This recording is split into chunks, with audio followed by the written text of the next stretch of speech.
Doctor Prabhakar Reddy గారు, అలాగే colonel వివి రావు గారు రిటైర్డ్ ఆర్మీ అధికారి, వారు కూడా జాయిన్ అయ్యారు. నమస్కారం కల్నల్ వివి రావు గారు.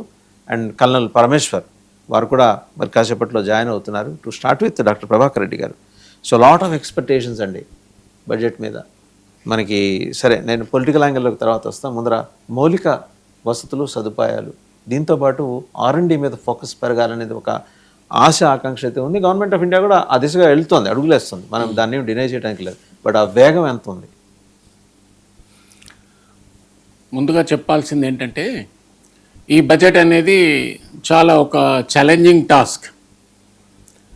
అత్యధిక జనాభా కలిగిన దేశం ప్రపంచంలో, రకరకాల ప్రజలు వాళ్ళ అవసరాలు వాటికి అనుగుణంగా ఈ బడ్జెట్ని రూపొందించుకొని ప్రజలకి తగు రీతిలో సేవలు అందించాలి. కాబట్టి ఇది ఒక కత్తిమీది సాము లాంటి చర్య.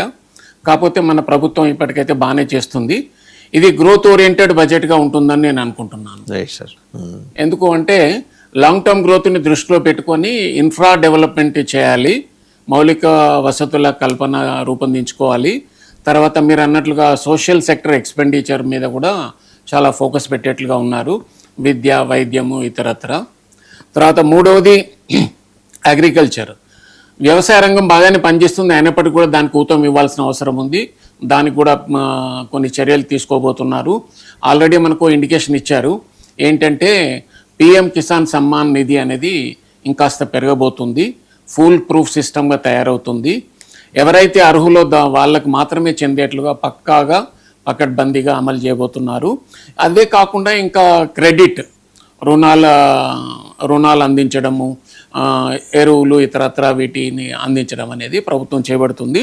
ఓవరాల్గా చూసుకుంటే చాలా ఆశాజనకంగా ఉంటుంది. తర్వాత మధ్యతరగతి వాళ్ళని కూడా దృష్టిలో పెట్టుకొని వాళ్ళకు కొన్ని రాయితీలు ఇచ్చే అవకాశం ఉంది. కానీ ఇప్పటి వరకు నిర్మలా సీతారామన్ గారి బడ్జెట్లో మధ్యతరగతి ఎక్కువ టార్గెట్ అవుతూ వస్తుంది. మీరు గమనించట లోగడ అయితే నేను ఉద్దేశపూర్వక టార్గెట్ అయ్యకపోవచ్చు. నేను అనేది ఏంటంటే కంపల్షన్స్ అట్లా ఉన్నాయా ప్రభుత్వానికి? కానీ మధ్యతరగతి ఈరోజు backbone of the country, మధ్యతరగతిని ఎలా ఇగ్నోర్ చేస్తారండి? అయితే ఒకటి మీరు లాస్ట్ ఇయర్ చూసినట్లయితే ఓల్డ్ ట్యాక్స్ రిజిమ్ నుంచి న్యూ ట్యాక్స్ రిజిమ్కి వచ్చిన తర్వాత కొన్ని స్లాబ్స్ లోపల మార్పులు వచ్చాయి. తద్వారా ఒక ఇంపార్టెంట్ స్టడీ ఏం చెప్తుందంటే కనీసం 7 నుంచి 8% ప్రైవేట్ కన్జంప్షన్ పెరిగింది అని. మనకు కూడా కనబడుతుంది ఏంటంటే ఈ ట్యాక్స్ స్లాబ్ రేట్స్లో మార్పులు రావడం వల్ల కొంత ప్రజలకి, మధ్యతరగతి, దిగువ మధ్యతరగతి వాళ్ళకి వెసులుబాటు కలిగింది. వాళ్ళకి కొంత జేబు నుంచి ఖర్చు చేయడానికి డబ్బులు అనేటివి కనబడుతున్నాయి. ఇక్కడ కూడా కొంత చేస్తుందని నేను అనుకుంటున్నాను. ఎందుకంటే అందరినీ దృష్టిలో పెట్టుకొని ఎంతో కొంత వాళ్ళకి మేలు చేయాలనే ఉద్దేశంతో నిర్మలా సీతారామన్ గారు ఈ సంవత్సరము 11వ 12వ బడ్జెట్ ప్రవేశపెట్టారు. దేశాయ్ గారి తర్వాత ఖ్యాతి ఆమెకు దక్కబోతుంది. నేను అనుకుంటాను ఖచ్చితంగా అందరినీ దృష్టిలో పెట్టుకొని ఈ బడ్జెట్ ఆశాజనకంగా ఉంటుంది, రిఫార్మ్ ఓరియంటెడ్ గా ఉంటుంది, లాంగ్ టర్మ్ గ్రోత్ బాగుంది. గ్రోత్ ఓరియంటెడ్ అదే కావాలి ఈ దేశానికి. Yes, right. ఇంకా ముఖ్యాంశాలను మనం మాట్లాడుకునేటి దానిపైన మళ్ళీ వద్దాం సార్. మనతో పాటు కల్నల్ వివి రావు గారు, కల్నల్ పరమేశ్వర్ గారు ఇద్దరు జాయిన్ అయ్యారు. ఇద్దరు రక్షణ రంగ నిపుణులు, కార్గిల్ వార్లో కూడా నేరుగా పార్టిసిపేట్ చేసిన వారు. ఒకసారి వివి రావు గారి దగ్గరికి వెళ్ళాం. కల్నల్ వివి రావు గారు, సో ఒక మెరుపు కనిపిస్తోంది. 8% నుంచి 20% దాకా రక్షణ రంగ కేటాయింపులు పెరగబోతున్నాయి అనేది, ఇది ఎలా ఉండబోతోంది? కల్నల్ వివి రావు గారు, వినిపిస్తుందా అండి? రైట్. కల్నల్ పరమేశ్వర్ గారి దగ్గరికి వెళ్ళాం ఒకసారి. కల్నల్ పరమేశ్వర్ గారు, సో చూశారు కదా, సరే సెకండ్ ప్రయారిటీలోకి వెళ్ళిపోయినాయి. ఏదంటే బేసిక్ ఇన్ఫ్రా అంతా కూడా. అంటే 4 సెక్టర్స్ ఉన్నాయండి: విద్య, వైద్యం, ఆరోగ్యం, వ్యవసాయం. ఈరోజు మనది పూర్తిగా వ్యవసాయాధారిత దేశం. సరే, సర్వీస్ సెక్టర్ వల్ల ఈ మధ్యకాలంలో ఎంతో కొంత బెనిఫిట్ అవుతూ వస్తున్నాం గడిచిన 3 దశాబ్దాలుగా. But whereas these are the sectors, వీటి మీద ఎక్కువ ఫోకస్ పెట్టాల్సిన అవసరం ఉంది. Not my study about the current budget and trends ఎట్లయితే స్టడీ ట్రెండ్స్ అవి ఎట్లా బయటకు వస్తున్నాయో చూస్తే 4-5 sectors which the finance minister is not going to miss. అంటే defence obviously there will be growth, and మనం నిన్న కూడా మాట్లాడుకున్నాము. I'm anticipating around minimum of 16 to 18% growth in the defense outlay overall in terms of the percentages, year on year percentage మీరు చూస్తున్నారంటే as a percentage of GDP I don't think అది 3.1% కన్నా దాటి వెళ్ళదని నా అంటిసిపేషన్.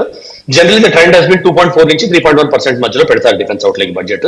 And that is indicator of a stable economy.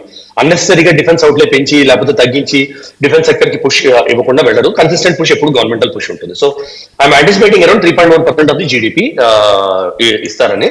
And అది ఇచ్చినప్పుడు it is going to be like ఇంకో ప్రవక్త అన్నారు, ఆయన తోటి నేను ఎక్విపిస్తాను. So it is going to be growth oriented budget. So దాంతో పాటు కీ ఫోకస్ ఏరియాస్ ఏమంటే ట్యాక్స్ రిలీఫ్ ఇచ్చారు last time.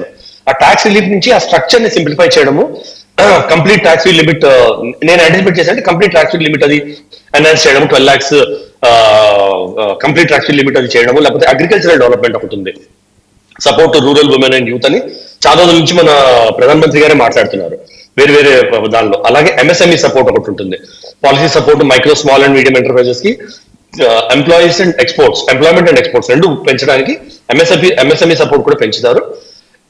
I don't think infrastructure వెనక్కి వెళ్తుందని. ఇన్ఫ్రాస్ట్రక్చర్ ఇన్వెస్ట్మెంట్ గ్యారంటీగా ఉంటుంది. And infrastructure development including railways and green energy reforms is going to get a major push and nanu adigithe. And all these are going to be your defense, all these are going to be your development pushes and automatically defense lo kuda meer chusarante defense lo modernization of defense ante ekkadakada manamu where are we lacking, మీరు where are we lacking అనే దానిలోకి వెళ్ళి వాటిల్లో you're going to push అంటే technology, where indigenous technology to create drones or anything, అదొకటి. Private sector involvement in defence production, అది ఒక పెద్ద ఏమంటారు మన weak point. Private sector involvement ఏవైతే డిఫెన్స్ ప్రొడక్షన్ లో ఉన్నాయో అన్ని all of them are public sector companies. So private sector involvement ని పెంచడానికి there might be budgetary push అని నా అంటిసిపేషన్ అండి. How much the financial outlays and the financial budget of 2026 ఎంత అలౌ చేస్తుంది అనేది, ఫ్రీడమ్ అలౌ చేస్తుంది అనేది I'm not that big financial experts అని చెప్పలేను, కానీ బట్ ఐఎమ్ సర్టన్ కి గవర్నమెంట్ కి అదొకటి క్లియర్ పాయింట్ ఉంది. Private sector push, private sector investment in defence infra and defence development లేదు అనేది ఇట్స్ మినిమల్ ఇండియాలో చూస్తే. అది ఇంక్రీజ్ చేయాలి, పబ్లిక్ ప్రైవేట్ పార్ట్నర్షిప్ ఇంక్రీజ్ చేయాలని ఒక డెవలప్మెంటల్ పుష్ గ్యారంటీగా వస్తుందని ఆల్రెడీ. అంటే మనం గనక చూస్తే ఉత్తరప్రదేశ్ లో గవర్నమెంట్ ఆఫ్ ఇండియా ఇచ్చింది కదా sir, allocate defence corridors private sector ఇవ్వడం మొదలెట్టింది. ఝాన్సీలో ఇచ్చారు. And your retired colonel, one of your retired colonels is heading that project. So ఆ పుష్ అయితే మొదలైంది. మనం that we have to appreciate.